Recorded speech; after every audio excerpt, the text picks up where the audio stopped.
After 3 car rides, 3 airports, 2 flights, 9 hours of driving, 14 hours of flying, we made it to Morocco.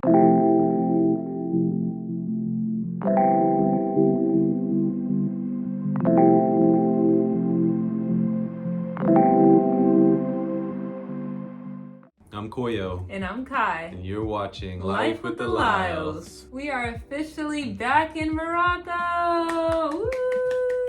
If you've been following our channel, you'd know that we've been on a journey from the US to Morocco. And we've been documenting every step of the way.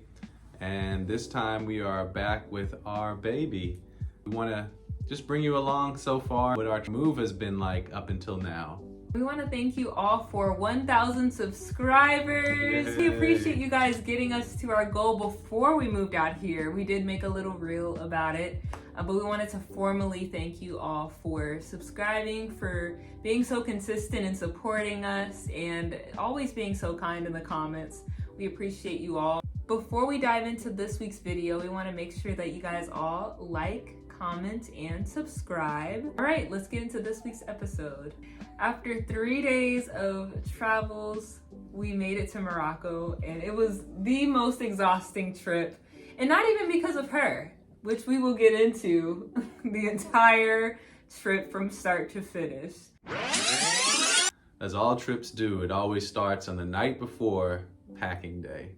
You would think that because we're moving, we'd start packing a lot further ahead of time than we did. Which we did. We started a few weeks back, but there was still a lot of last minute things we had to pack up, especially for her. Needless to say, we were up until late. 1 or 2 o'clock in the morning, packing still. After all of that is done, lots of luggage, lots of suitcases, as many suitcases as we can bring, and filling these suitcases as much as we can without going over the weight limit. Going over the weight very limit. Tough. And so we went to sleep about 1, maybe 2 a.m. only to wake up at 4 a.m. because we were leaving from Los Angeles. Yeah, LAX. That begins our typically 4-hour trip to Los Angeles, but because we had a little one this time, which presents its own challenges in travel, it took us closer to 5, maybe even 6 hours to get there. We left pretty much between 5 and 6, got to LA between 11 or 12, and wanted to eat before we left. And so we stopped and got some food, thinking that we had plenty of time, Which we did in theory. Thinking we had plenty of time, that 3-hour plus window or cushion for us to leave and get through international boarding and everything. We made it to the airport finally, already tired from just the first part of our trip. We began to go to get our tickets. Keep this in mind, we had about 8 pieces of luggage. She had our baby to carry, and so guess who was stuck with carrying 8 pieces of luggage? Plus the stroller and the car seat. This is gonna be a big part of our move throughout, is having to plan for how I'm gonna move all this luggage. When we were getting our tickets, which should have took 15 minutes, took us about an hour because they were trying to figure out how they can let a lap infant have a checked bag. And so they couldn't figure it out in the system. It took a long time for us to just get through ticketing in general. Finally got through ticketing. An hour later, again, keeping in mind now we only have about an hour and a half left to get to our gate before our plane leaves. So we had the fun time of trying to get through TSA with all of our carry-ons, our stroller, our car seat. We had the entire TSA lane pretty much clogged up with only our stuff. And so that was difficult, and that took about another hour. Finally, we got through TSA, made it to our gate, literally with about 20 minutes to spare. And just about as soon as we sat down, they start calling us to get onto boarding. Parenting tip number 1. Especially if you're traveling solo, or even if you have a spouse. Wearing the baby is probably going to be your best bet. You are going to want to invest in a baby carrier, because that honestly, it freed up my hands a little bit to at least be able to carry a backpack or something else like that. Because obviously he had to carry a majority of the things, but it at least made life a little bit easier without having to think about pushing the baby through the stroller. And I even got to walk through the TSA lane while wearing her. They didn't have me take her off, at least in the States. So that's a pro tip. You will be using your carrier a whole lot, so just invest in one if you have a little one. Parenting tip number 2. If you're traveling with 2 people, let your spouse walk onto the plane first. Yes. Get all of the carry-ons situated, and then the person with the baby, you get on at the very end. Honestly, wait to be the last person, because you don't want to just be sitting on the plane waiting with the baby. Like, the baby's gonna get antsy, so it's just best to get on the last minute possible. With the last leg behind us, we now begin our 10-hour trip to London. Parenting tip number 3, you should breastfeed, or if you are formula feeding, like, just feed your child during takeoff. It helps with the ear popping. Usually for adults, we'll chew gum to kind of help keep our ears from feeling all that pressure when you're taking off. So for a baby, it's good to be feeding them during that time. So that's what I did, and she was just fine. We bought headphones to kind of help, but she didn't even end up wearing them. But, you know, all these things did come in handy, but I think especially feeding her during takeoff was best. And during landing too. Yeah. So takeoff, landing, feed them then. Absolutely. And actually the 10-hour trip was pretty pleasant. It was what we consider a red eye, so we left in the afternoon, but we ended up getting to London about 10 a.m. At their time. Oh wait, we didn't even talk about the fact that we had our own row. We did have our own row. Yeah, so with the whole mishap of them trying to figure out whether a lap infant could bring luggage or not, they ended up giving us a free seat. So we thought we were gonna have to sit next to somebody during that flight, which would have been really uncomfortable for me just physically, because I'm breastfeeding and like that takes space, but also just privacy. We ended up getting our own row. So it was just Koyo, myself, and then we had an empty seat. We made it so much more comfortable. We kind of got to spread out a little bit more. It worked out in our favor, and we got an extra meal for free too. So I got to eat that because I was extra hungry. And I will say, the baby is a trooper. She didn't cry pretty much the entire 10-hour flight, which that was probably... We thought that was going to be the most stressful thing. So it ended up not being the case at all. She was so chill. The hardest thing was him getting all the luggage moved to and fro from each airport. So we made it to London. I actually, because I wanted to make sure they were okay, I didn't sleep the entire night. So this is about 2 days now of zero sleep. So you can imagine, I was pretty much a walking zombie at that point. We made it to London. Again, trying to negotiate and trying to figure out how I'm going to take 8 pieces of luggage. And so we ended up getting two carts to push. Yeah, they call them trolleys. Carts. After we landed in London, our connecting flight to get to Tangier was about an hour drive away. Yeah, so we had to transfer airports. When we were planning our trip, we were trying to consider whether it would be worth it to just take the L that day after landing and just drive that hour drive from one airport to the next. We went to Gatwick, had to drive to Stansted to leave. So we were like, let's just take the trip now that we are already like in traveler mode.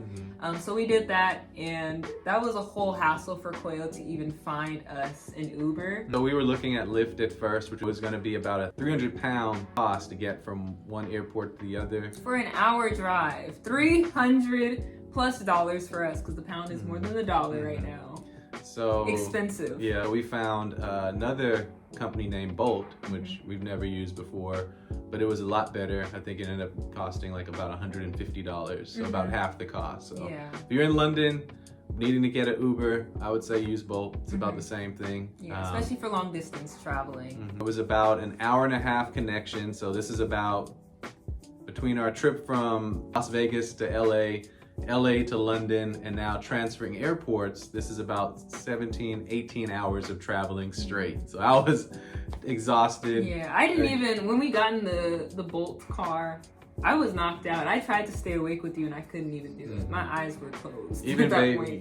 Even baby had enough. She just cried was when she the entire trip. Like, I am done traveling. Get me out of enough. this car. I just want to be in the bed. Yeah. And so we got to our hotel, super tired, but super grateful that we can finally get some rest for that night. Wake up the next morning. The hotel that we stayed at was actually next to the airport, so we only had to walk there, which was nice. But again, walking with 8 to 9 pieces of luggage was He got a workout in. Challenging. He was like sweating pretty much the entire trip. Sweating. Like, pouring, just I sweat. would be fine. I'd be like, oh, it's so cold. And he's like, I'm drenched right now. Yes. And you can imagine suitcases packed above my eye level. I'm going to post a picture right here. That way you guys can see just how much luggage we had. It was so much stuff. And he pretty much had it stacked like Jenga. And we had to make sure it didn't topple over.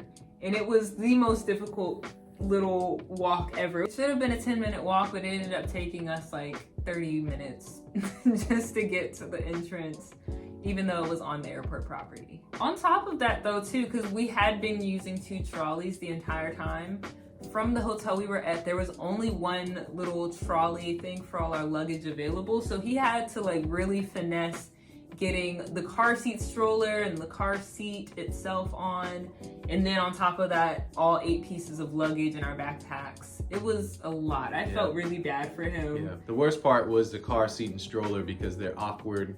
They're not just, square suitcases. And so trying to figure out how to stack everything up. But yeah, we obviously made it. So by this time we were veteran travelers, right? We're veteran. We're like, we got this, especially going into the second flight because it was only going to be 2.5 hours. We're like, we got this, but it was just a matter of getting to TSA. Yeah. Like, that was the biggest thing. We're about to board our flight to Tangier.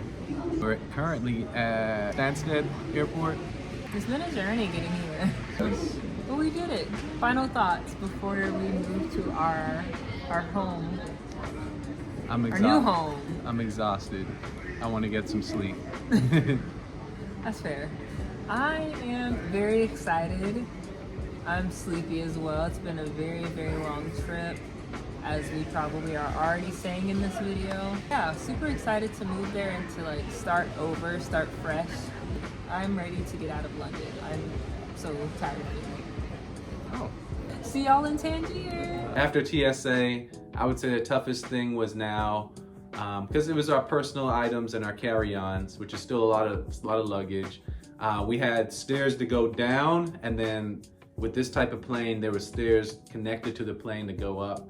And so I just didn't have enough hands. So luckily at that time, there was somebody very nice behind me that said, hey, I'll carry some of the suitcases up for you. Yeah. Which, if they didn't do that, I don't know how we were getting on that plane. Yeah, because there was no elevator whatsoever. Yeah. We were really struggling at that point. And then on top of that, it was raining too. Yeah. So it was just like the weather mixed with the stairs and all the luggage and him only having 2 hands. It was just an amalgamation for failure. But thankful for kind people that helped us get on the plane. Yeah. Needless to say, so this is on the last leg of the journey to Morocco. Flight number 2. It was only about a 2.5 hour flight, but it felt like a 5 hour flight to me. I was so tired, so ready to get there. And she did well again. She was chilling. She was pretty much asleep the entire time. It was an enjoyable flight. I liked it. It felt short to me because I got a little bit of sleep. But for him, he was again up pretty much the entire time. Yeah. But we made it. I was so happy when we landed. I'm not a clapper when people land on flights. But this time I was ready to clap. I was ready to kiss the tarmac. Yeah. We landed in Tangier, and the sense of relief that I felt in that moment was immense. For him, it was still a lot of pressure because there was still so much luggage to get off the plane and to our Airbnb. Yeah, it was just a great feeling of relief that now everything that we were preparing for, everything that we were planning for, all the anxiety that came with it was now out of the way and now behind us. And now all we had to do was get to our Airbnb. After all of that, we made it to our Airbnb. It was nice, it was cozy. I was so happy to be in one place, finally, especially with her, because she was so exhausted, but so were we. We're just happy to have made it safely, especially with being our first time traveling with a child. That is the one thing we want you guys to take away, that it is not impossible to travel with children. They will adjust, their nap times will be adjusted accordingly, but we made it. I'm so happy to have made it to Now we're even in our new apartment. Yeah, now we're in our new apartment. So after 3 car rides, 3 airports, 2 flights, 9 hours of driving, 14 hours of flying, we made it to Morocco. Yes. Another tip that we found out was don't take the route we did. There's a much better route that you can fly into New York and take a direct flight from New York to Casablanca and then take the train up to Tangier or wherever you're going in Morocco. Hindsight, that's what we would have done, and that's what we will be doing. That'll save you about a couple $100 maybe. Yeah, that'll save you money, and it'll also save you about 8 hours of traveling. Yes, for sure. That's the biggest thing. Yeah, it's only a 6-hour flight, so it's not that bad at all. And that concludes this week's episode of Life with the Lyles. We are so thankful for all of you guys' support. We apologize for being MIA for 3 weeks. It took a lot out of us to be able to do a bunch of apartment hunting as soon as we got here. So we thank you guys for checking in on us, for still supporting us, still subscribing. I want to make sure that you guys like, comment, and subscribe. Comment below if you've ever traveled with an infant. What are some things that you may have done to make the trip a little bit easier? Peace.